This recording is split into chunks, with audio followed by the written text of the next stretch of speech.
¿Qué tal? Muy buenos días, amigos. Gracias por seguir siempre a Cadefi. Esta mañana vamos a tocar un tema muy interesante, extenso. Verán que el material que preparé es muy integral, muy completo. Un tema que nos ocupa y preocupa. Tiene las dos implicaciones. En primer término, nos ocupa porque incorpora a todas las personas morales, todos los fideicomisos, les incorpora una nueva obligación administrativa que conlleva llevar una serie de controles que ante su ausencia o ante no exhibirlos en casos de un requerimiento de parte de la autoridad, nos preocupa porque se convierte en una infracción que contiene una sanción. Dependiendo del tipo de la infracción cometida, porque hay hasta 3 posibles infracciones. Entonces, decidí hacer una investigación muy profunda para preparar este tema,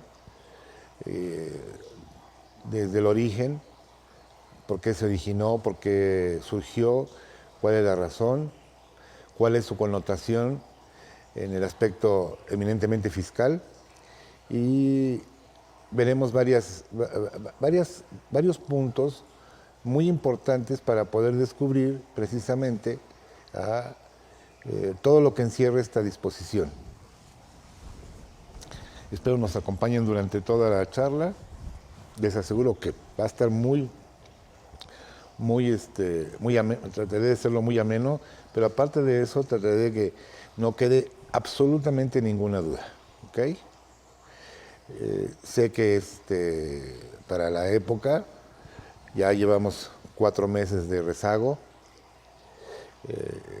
Incluso van a ver durante el desarrollo la posición que guardan los tribunales hacia ciertos temas que vamos a abordar. Y bueno, ustedes mismos se van a ir dando cuenta.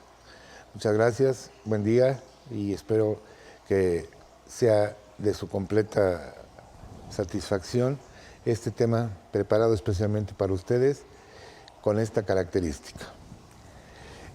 Como ustedes saben, en diciembre de 2021 se publicó la reforma fiscal tradicional, la de cada año, donde el Ejecutivo plasma su interés o intención hacia el sector contribuyente.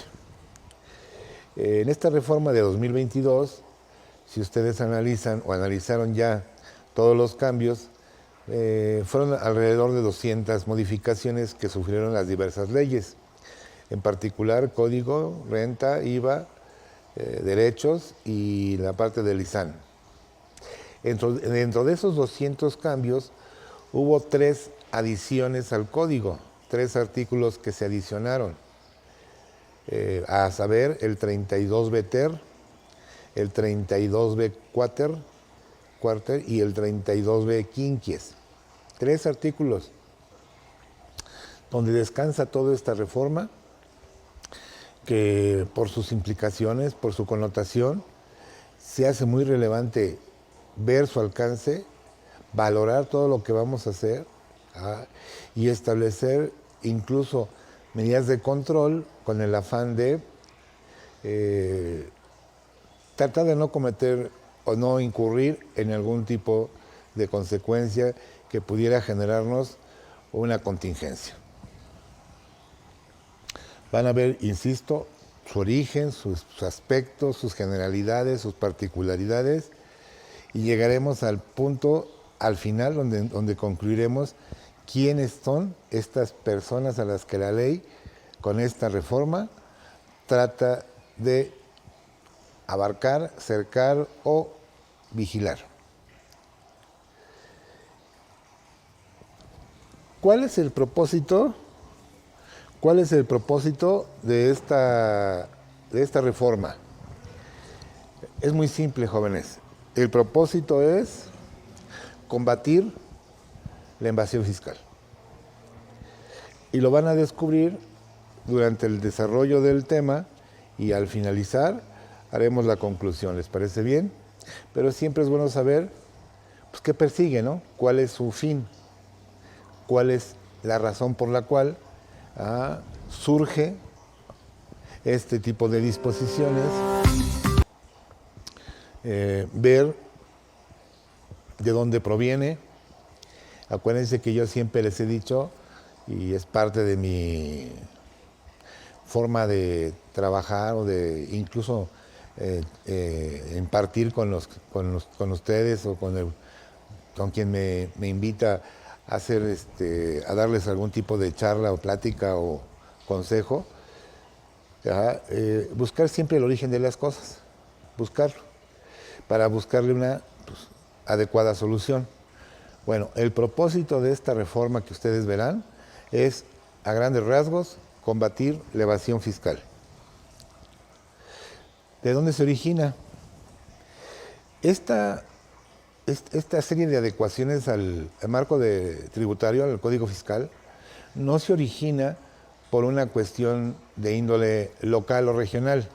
O sea, no es una cosa que nazca o surja solamente del país, no.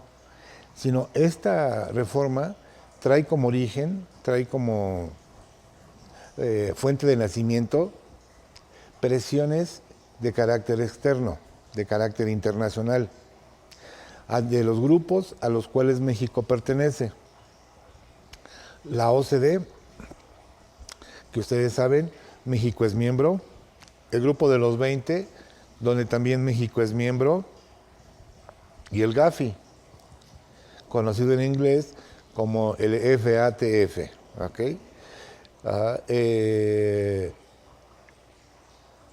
Estos tres organismos, de los cuales México es parte, obviamente, pues son como, hagan de cuenta, como un club, donde ustedes para ingresar a ese club deben de cumplir ciertos requisitos.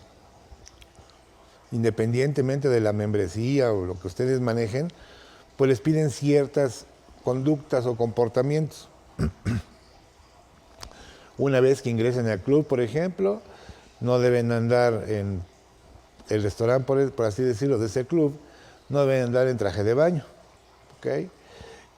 No pueden andar descalzos, tienen que usar sandalias, cuando menos, si entran al restaurante.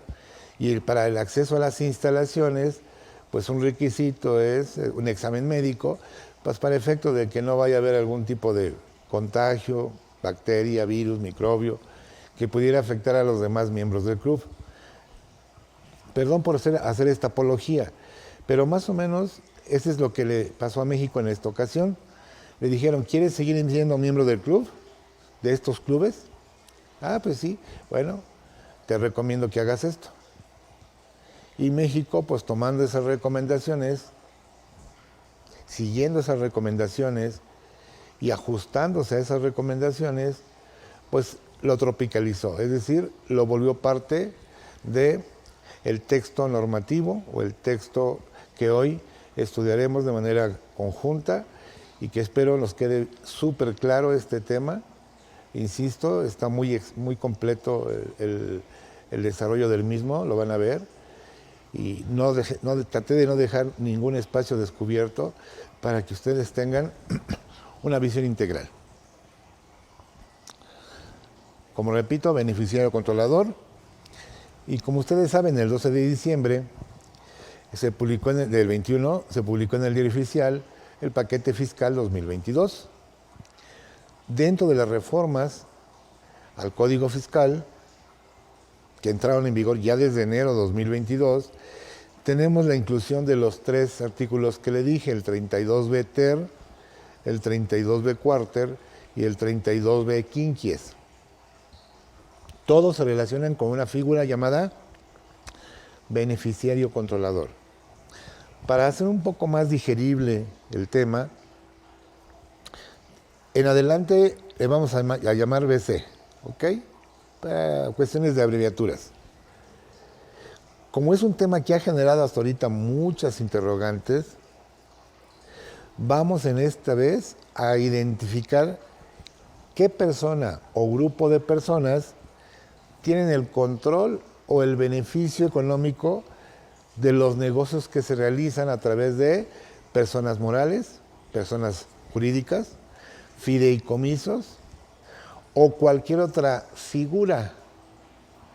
¿Con qué finalidad? Primero, antes que nada, pues descubrir quién está atrás.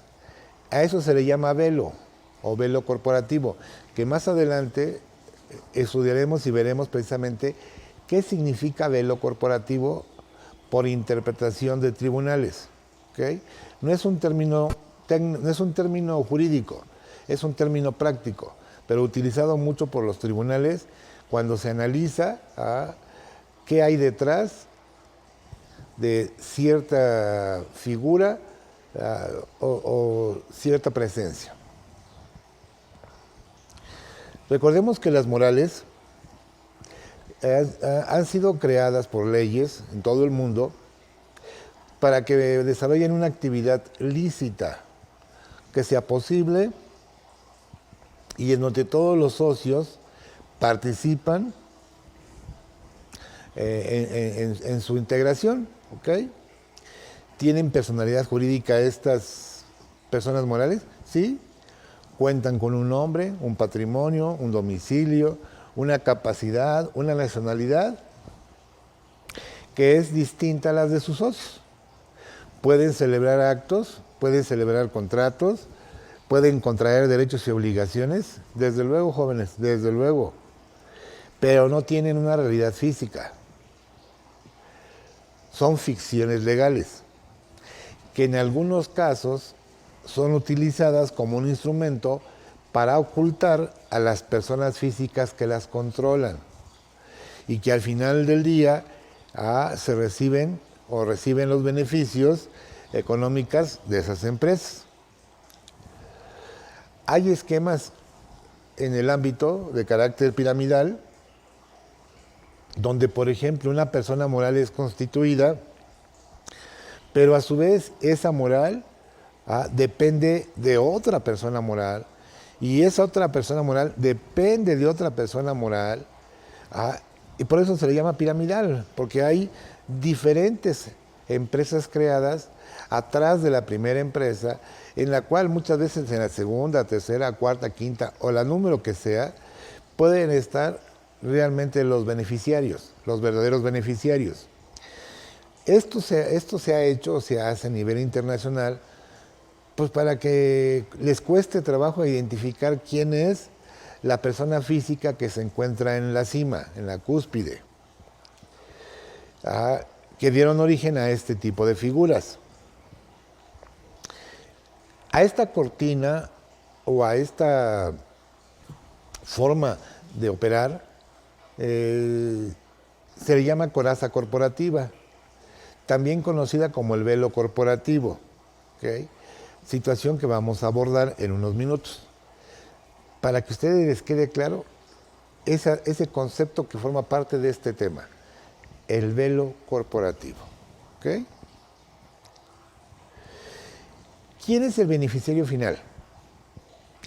Pues se entiende como tal a la persona natural o en su caso jurídica que controla una empresa o propiedad y quien al final de cuentas toma las decisiones. Esos vehículos llamados personas jurídicas pues son muy importantes en las economías de los países porque pues contribuyen a su desarrollo.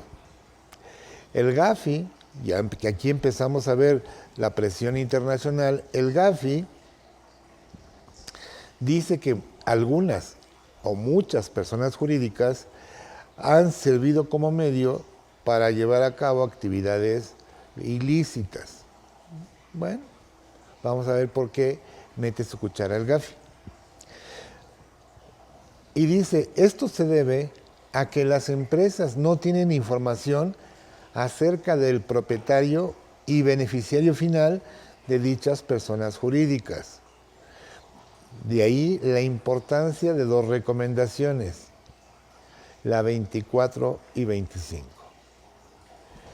El tema que vamos a desarrollar, estamos desarrollando, precisamente descansa gran parte de su contenido en esas dos recomendaciones, la 24 y 25, que vamos a ver también, pero ya prácticamente en el último tramo de esta charla, ¿ok? Para que vean qué pretende, ¿ok? Pero no las olviden, por eso están marcadas con ese color. Ajá. Recomendaciones 24 y 25 del GAFI. El GAFI ha emitido hasta la fecha 40 recomendaciones generales más 9 recomendaciones especiales. Es decir, el GAFI, el Grupo de Acción Financiera Internacional contra el Lavado de Dinero, ha emitido para que los países miembros instrumenten 40 recomendaciones en materia de lavado de activos y financiamiento al terrorismo. De esas 40 recomendaciones, se recogen estas dos que dan como pie o dan como inicio el origen de esta reforma. Por eso les decía, este tema descansa en varios ordenamientos de índole internacional, no de índole local o nacional. ¿Quién es el beneficiario final? Primera pregunta que nos debemos de hacer y que después de la charla nos debe de quedar claro quién va a ser ese beneficiario controlador para efectos fiscales y darle cumplimiento o valorar qué decisión debo tomar respecto a estas incorporaciones al Código Fiscal. Una definición la sacamos desde el mismo GAFI, de sus recomendaciones. Y dice, beneficiario final, así se llama ahí, no controlador, pero ahí, así es como se llama, se refiere a la persona natural que finalmente posee o controla o la persona natural en cuyo nombre se realiza una transacción. Esa es la definición que da el GAFI al concepto beneficiario final. Ya veremos las definiciones de otras áreas, de otras materias. Dice también, incluye, y ahí viene lo interesante, las personas que ejercen el control efectivo final.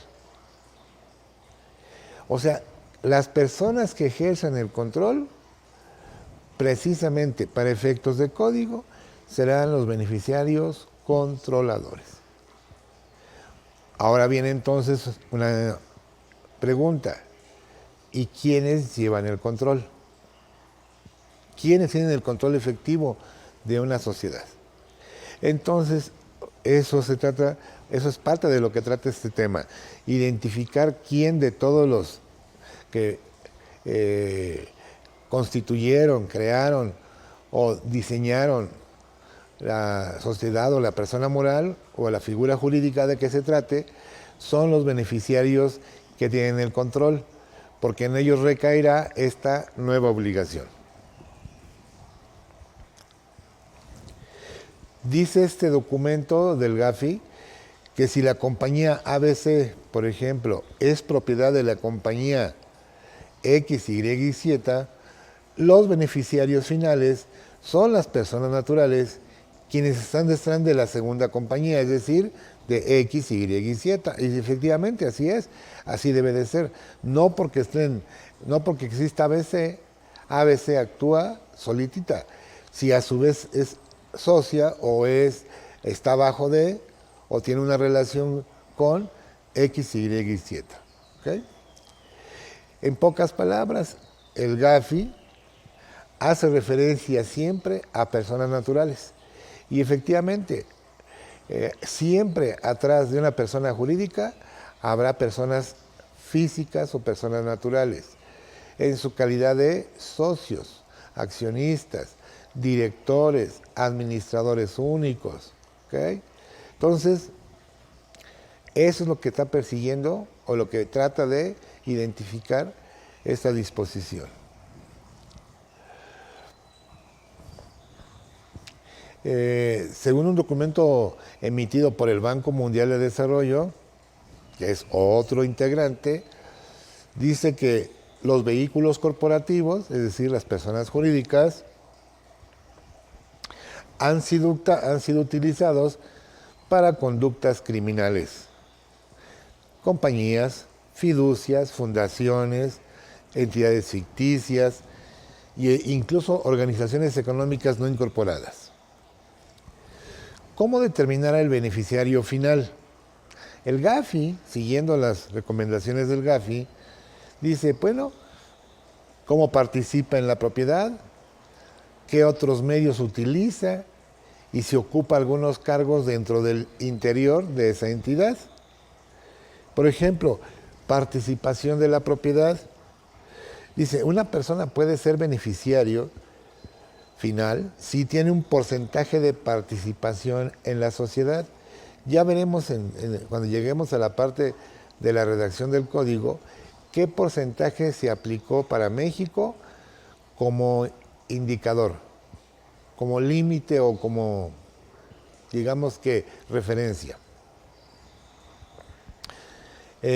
Volvemos a la recomendación 24, el GAFI indica que cada país puede determinar, de acuerdo a sus circunstancias, ¿okay?, el porcentaje de participación. Entonces, aquí el porcentaje va a variar en función de lo que establezcan las regulaciones de carácter local. Queda libre. El GAFI no pone un porcentaje en general, simplemente dice, tu país pon un porcentaje, el que tú consideres. No confundamos este tema con el tema antilavado, que también lo tocaremos. Nada que ver. Son temas que se llaman igual. Los conceptos, digamos que en el nombre hay una similitud, pero no en los alcances. Son completamente diferentes. Para que no incurramos en una, digamos que en una, pues es que es lo mismo. No es lo mismo. Son temas totalmente diferentes. Lo que hace el GAFI es guía. Establece ¿cómo explicárselos? Establece, bueno, a pesar de, es una recomendación, pero establece una especie de directriz para que nos sirva como marco de referencia. ¿Ok? Tenemos por ahí una pregunta. Y una vez vamos a darle salida. Hola, René. Si lo que la autoridad pretende es identificar al que finalmente se lleva las utilidades, ¿qué razón hay de que se diga que algunos asesores en el beneficiario final pueden ser el que dirige y toma decisiones frente a una empresa, ya sea representante legal o el nombrado emisor único, que en muchos casos es empleado de los accionistas, que funge como director general o director administrativo? Vamos, solo ejecuta lo que los dueños, que sí son quienes se llevan las utilidades, deciden lo que se haga y que realmente son los beneficiarios. Incluso, ¿qué razón hay de nombrarlo en un acta, presentar un aviso, ya sea la UIF o el SAT? Sí, tienes mucha razón, René, ¿cómo estás? Eso es lo que se pretende identificar, quién se lleva las utilidades. ¿Ok? Independientemente de los directores que lleguen a participar. Luego los representantes legales no tienen más que un poder para ciertos actos, ¿ok?, específico o en su caso amplio. Pero él no se lleva las utilidades. Quien se las lleva, incluso puede ser el director, quien se lleva los beneficios económicos al final del día, normalmente son los accionistas. Y pues esto lo sabemos porque si tú pones una empresa, pues es con la finalidad de obtener una ganancia, ¿no? Si no quieres invertir en un negocio, pues inviertes en una institución financiera, recibes un interés y se acabó. Pero tú le quieres apostar a algo llamado crecimiento económico, sabiendo que los bancos te dan un porcentaje de interés y tú pues le quieres arriesgar a una ganancia mayor o menor de acuerdo a las circunstancias, al giro que tú pretendas. Entonces, lo que está persiguiendo esta disposición, que lo verás durante el desarrollo del tema, es precisamente ver quiénes están atrás, ¿ok? Es más, con el CFDI que la empresa emite por el pago de dividendos, se puede determinar y conocer quién son los beneficiarios. Al ser estos quienes reciben los beneficios de vía dividendos, efectivamente. Pero esto lo sabe la autoridad con el CFDI, pero lo quiere tener como parte de tu información. Independientemente de que lo sepa con el CFDI, hay ciertos datos que verás más adelante con los cuales la autoridad pretende ejercer un control. Es una medida de control. ¿Estamos de acuerdo? Resumiéndolo, este tema que estás viendo es una medida de control. Una medida de control precisamente con la finalidad de tener información. Punto. Bueno, ¿cómo se oculta el beneficiario final? Volvemos a lo mismo. El GAFI, en base a su experiencia, a lo que ha descubierto, dice, mira, yo he visto que crean empresas fachada o la empresa se reparte en varias jurisdicciones. Crean estructuras de propiedad y control demasiado complejas, varios niveles de acciones registradas a nombre de otra persona jurídica, empresas que emiten acciones al portador, el uso muy irrestricto, muy extenso de personas jurídicas como gerentes. No revelan la identidad del encargado de nombrar a los accionistas y directores. O los nombran, y resulta que son directores informales como socios cercanos y en su caso familiares. Y luego pues las fiducias y otros acuerdos que permiten la separación del propietario al beneficiario legal de los bienes.